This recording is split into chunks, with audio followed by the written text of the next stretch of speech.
Baker goes big time. We have the reaction from his hometown watch party. No permit? No problem. The possible new gun law that has some Okies asking questions. And we sit down with the university's next president. This is OU Nightly.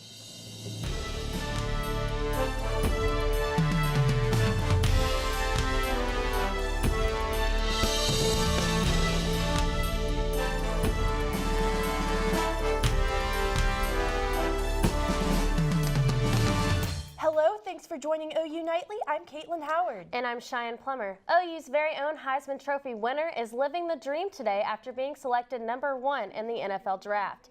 Baker Mayfield got the call last night at his parents' house, not at the live event in Dallas. Cheers, hugs, and high fives followed the call from the Cleveland Browns.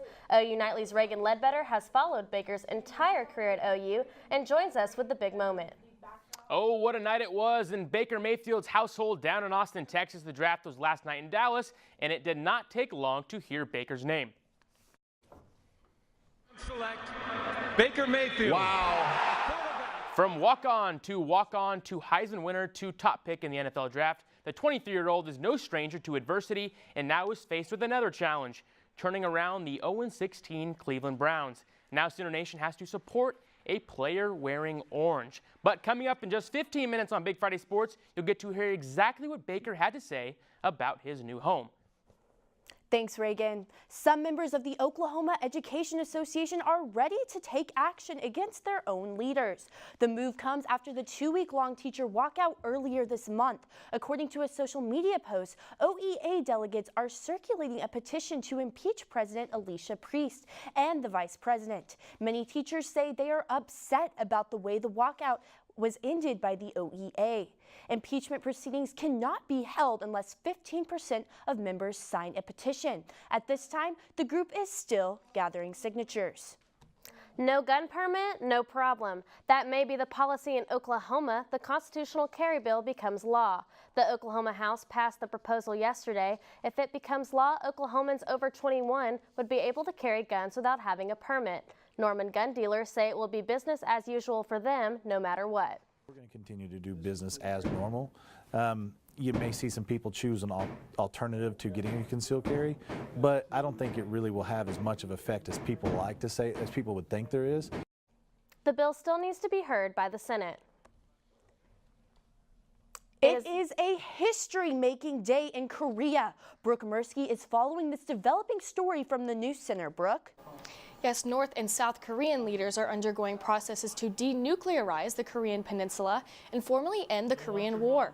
Moon Jae-in and Kim Jong-un met yesterday for the first time in 10 years to sign the Panmunjom Declaration for Peace, Prosperity, and Unification. This peace declaration finalizes denuclearization between the two countries.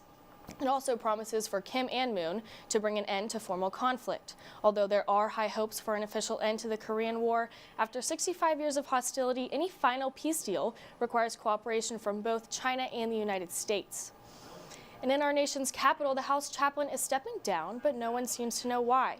Father Pat Conroy handed in his resignation, some say, at the request of House Speaker Paul Ryan. Let us pray. Dear God, we give you thanks for giving us another day. Spent nearly 7 years praying before House sessions. House members confronted Speaker Ryan about the cause of Conroy's resignation, and Ryan simply stated that Conroy was not given good counsel. And Prince William and Kate have decided to name their third child, Louis Arthur Charles, after the late uncle of Queen Elizabeth's husband. Thank you, Brooke. Still ahead on OU Nightly. The OU baseball team is in Stillwater for Bedlam. Plus, after the break, OU's next president, James Gallagly, joins us for a live interview. We'll talk to him about how he is preparing to take over the state's flagship university. Stay with us.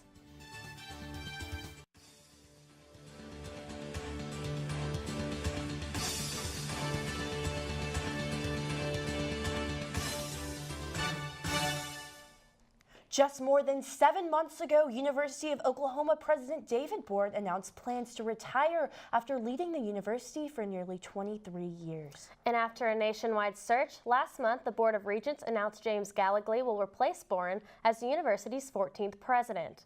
Serving as your president has been the most rewarding period of my life. Boren surprised many when he called a special press conference September 20th. I plan to retire as president of the University of Oklahoma June 30th. 6 months later, the regents announced a replacement had been chosen. James Lawrence Gallagly. In a 7.5-minute speech, Gallagly introduced himself to the university. The first job I will have is to be a student again, to learn from all of you. I came to take the University of Oklahoma from a great institution to absolutely the pinnacle of academic success. And we're grateful to be joined here this afternoon by OU's next president, James Gallagly. Thanks for being here. Thank you. We heard in that clip you talk about the pinnacle of success as a kind of a mission for the university. What does that look like for you? Well, our university already has a great foundation. David and Molly Boren have helped us create this wonderful undergraduate experience. I'd like to take our graduate school to the next level. I'd like to build out our medical campus and maybe even expand in Tulsa. And I know you knew President Boren before finding out that you would be replacing him. What was that first phone call with him like whenever you found out that you would be the 14th president? Well, David called me in Austin, Texas, and said he had just learned that I would be the next president, and we had a very cordial discussion, warm discussion. We'd known each other, as you said, for decades. I've been here on campus many times. He and I attended the OU Texas football game last fall, and so we were both very excited about the possibilities. So during a presidential administration, there's often, the time of overlap between two administrations, and the person incoming is usually building their team. What do you expect your team to look like, and who might be joining you at the university? Well, the first thing I want to do is meet everybody and spend some real time getting to know them before I make a selection on team. As you may know, David's immediate staff is very long, very large. And I have to look at what's the right way to do that. How can we effectively have a staff meeting, for instance? I don't know who will be on that team at this point in time. I don't even know if there'll be any changes, because the most important thing to use these days in front of July 1 to best effect is to listen and learn. Meet the people, discuss what they're doing, and that's exactly how I spend each day. And what has that been like? Have you learned anything maybe that surprised you over this time period? Many things. Yeah. Yes, that's part of coming in. It's one thing to view the university from the outside. It's another to view it from the inside. As a student, it's kind of obvious walking around campus, there's a lot of construction going on. Are projects like that something you expect to continue as president? Well, we have to look at that very closely because we have had a lot of new construction. What isn't always well known is that a fair amount of that is done with bonds. And when you have bonds like that, you have to pay those bonds back. You have to service that debt. And so we have taken on a fair amount of debt over the last years building all of those beautiful new buildings. And the university has to take a pause and look at what we're doing and make sure everything's on the right path. And in your background in business, you've been successful with turning companies around and making them successful. In an interview recently with the Tulsa World, President Boren described the university's financial situation as standing on the edge of a cliff with dwindling state funds. Is that an assessment you agree with? No, I think what he was referring to is how the state funds the University of Oklahoma. And obviously with the teacher strike, we shouldn't depend on the state to solve any problems we may have. We should look internally, be efficient, spend our money as wisely as possible. But we're not on a fiscal cliff, no. Okay. All right. Well, thank you for your time, President Gallagly. We appreciate it. Thank you. And Gallagly will take over as the 14th president of the University of Oklahoma on July 1st. Katelyn, Cheyenne, back to you. Thank you, Storme. Still ahead on OU Nightly. Downtown Norman is rocking with a local favorite tradition. And Brian, what's the weather look like for this weekend? You know, it's been beautiful today. We're going to continue to see that into the weekend. That's good news, but we have some springtime severe weather right around the corner. I'll have more coming up next. Well, the weather outside has been absolutely beautiful this Friday. I hope you've been able to get out and enjoy it. I'm Briggs here with your weather today. Here's those temperatures across the state. You could not have asked for a better day. 72 degrees here, 70s across the whole state, and we've had sunny skies, beautiful springtime weather, and we're going to continue to see that into the weekend, which is good news. But come next week, we have some big changes heading into the Southern Plains region and Oklahoma as we have multiple rounds of severe weather expected. We have a very strong jet stream over our area that's going to provide upper level support. Couple that with moisture that's coming in off the Gulf. We're going to see those two ingredients combined to create a lot of severe thunderstorms across the area of the Southern Plains up into Kansas and Nebraska heading into next week. So let's get into that timeline for next week. For Monday's risk, we are seeing it mainly out in western Oklahoma, out in the Texas Panhandle, up through western Kansas into western Nebraska. Not really doing much for Norman. However, Tuesday gets a little bit closer to us. We see it up in northwest Oklahoma, mainly for Kansas though. And that's a relatively low end risk for Tuesday. But then come Wednesday looks like it's going to be the busiest day. We're going to see we have an enhanced risk for severe weather. This is actually the SPC's outlook. And we got to just keep looking out for the weather for next week, as we could be dealing with a lot of severe weather. So tonight it's going to be a little bit chilly, 49 degrees here in Norman, but the evening will be mild. Those winds will be light at 5 to 10 miles an hour. And if you are planning on heading out to the Norman Music Festival, it'll be nice. We'll see 60s and it will cool off rather quickly with those clear skies. Tomorrow, another nice day. We're seeing it actually warmer than today, 78 degrees here. We're going to see a little bit warmer out towards the west, as that dry line will keep it a little bit warm for them. So beautiful weekend. Get outside and enjoy it, because next week it's going to be rainy and stormy. Looks like Norman's best chance for that severe weather is going to be Wednesday. We'll see some thunderstorms continue into Thursday, but it doesn't look like the risk for severe weather is going to be all that high for Thursday.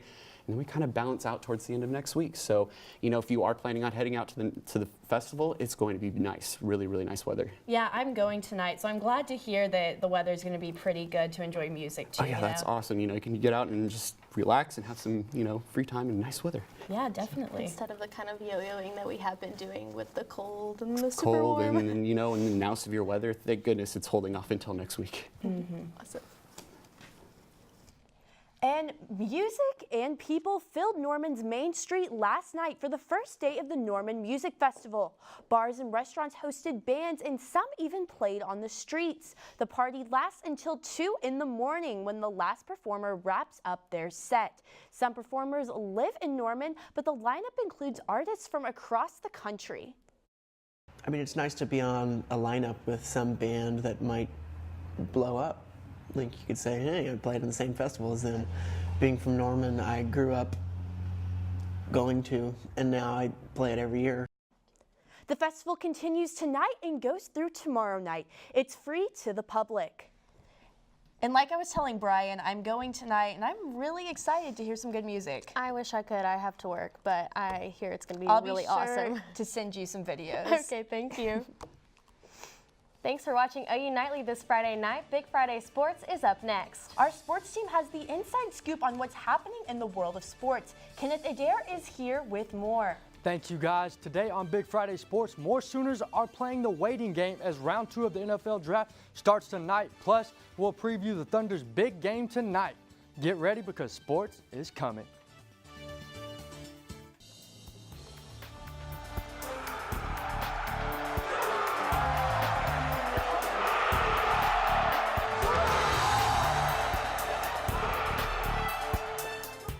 Welcome into this final Big Friday Sports of the spring. I am Reagan and he is Kenneth. Yes, that's true. How about that draft last night? Well, no more waiting and wondering. Sooner Nation finally knows where Baker will be headed to start his NFL career. As I mentioned earlier in the newscast, 2018 NFL Draft was last night, and Matt Marks has the story on Baker's special night. With the first pick in the 2018 NFL Draft, the Cleveland Browns select Baker Mayfield. Wow. Quarterback, Oklahoma. Surrounded among friends and family, Baker Mayfield's night was surely a special one. Drafted first, the walk-on turned Heisman Trophy winner becomes the latest member of the Dog Pound. I'm excited. You know, I said it at the Combine. I'd love to be that guy to help turn him around, and I think if anybody's going to do it, it's going to be me. From former coach Lincoln Riley to current teammates Tyrod Taylor and Christian Kirksey, many people took to social media to welcome the young quarterback to the NFL. Sooner fans surely will miss the talent and the edge that Baker brought to the field over the past few seasons, but his parting message for Sooner Nation is this: he appreciates them and wants them to join along for the ride in the NFL.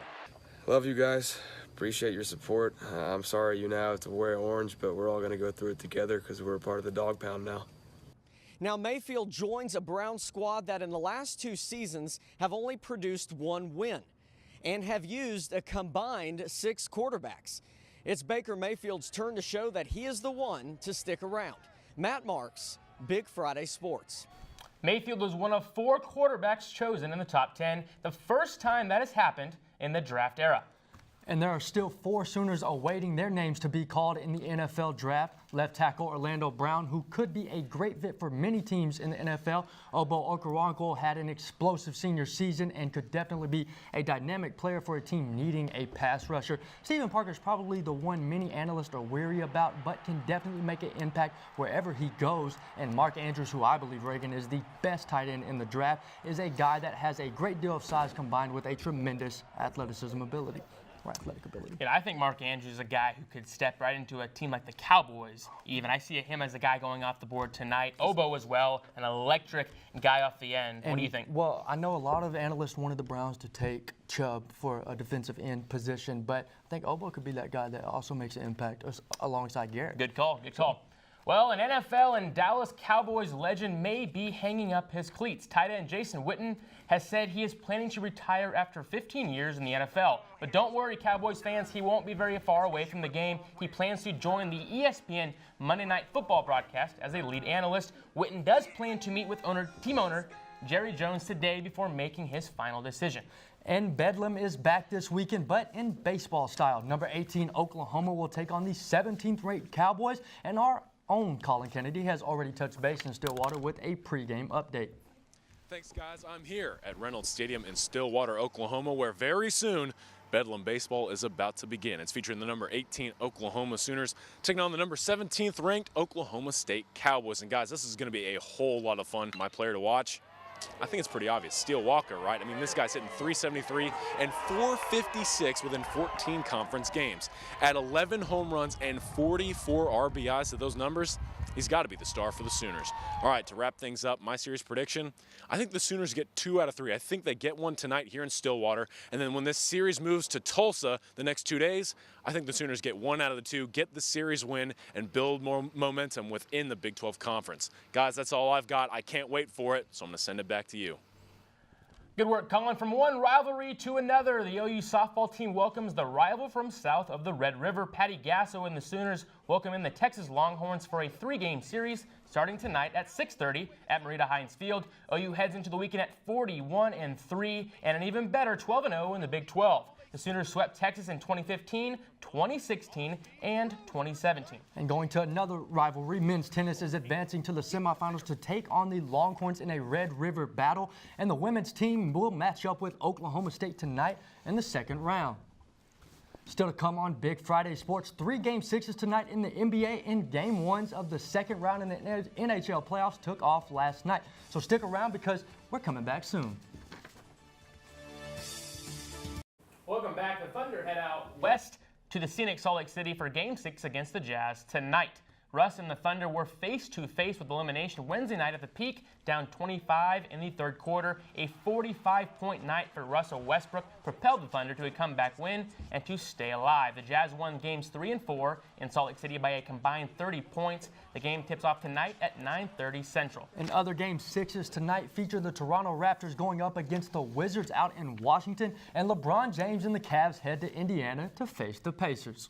And round 2 of the Stanley Cup playoffs kicked off last night with one of the best rivalries in hockey, Penguins-Capitals, Ovechkin-Crosby. It had all the hype heading in and lived up to it. The Caps dominated the first 2 periods on their home ice, getting a 2-0 lead early on. It looked like they sealed the game 1 until the Pens rattled off 3 goals in the third in less than 5 minutes to take the win. Jake Getsel sniped the game winner with 12 minutes to go, and the Pens held on. The Caps have lost to the Pens in the playoffs the last 2 years. I bet you enjoyed that a lot, Reagan. I did. And the Vegas Knights picked up right where they left off from the LA series as they completely destroyed San Jose Sharks. The first period was a scoring frenzy for the Knights as they got up to 4-0 lead, and they pretty much kept it going from there. Scored one more in the second and put up 2 more goals in the third, ending the game 7-0. Vegas is playing better than pretty much anyone right now, and if the Sharks don't get it together, they'll probably be swept just like the Kings were. There's not much I like more than hockey playoffs. I know you don't. Yep. Well, thank you for watching Big Friday Sports, as this is our last time here at the desk. This is also the final newscast of the school year, but tune back in in September. Have a great evening. Good night.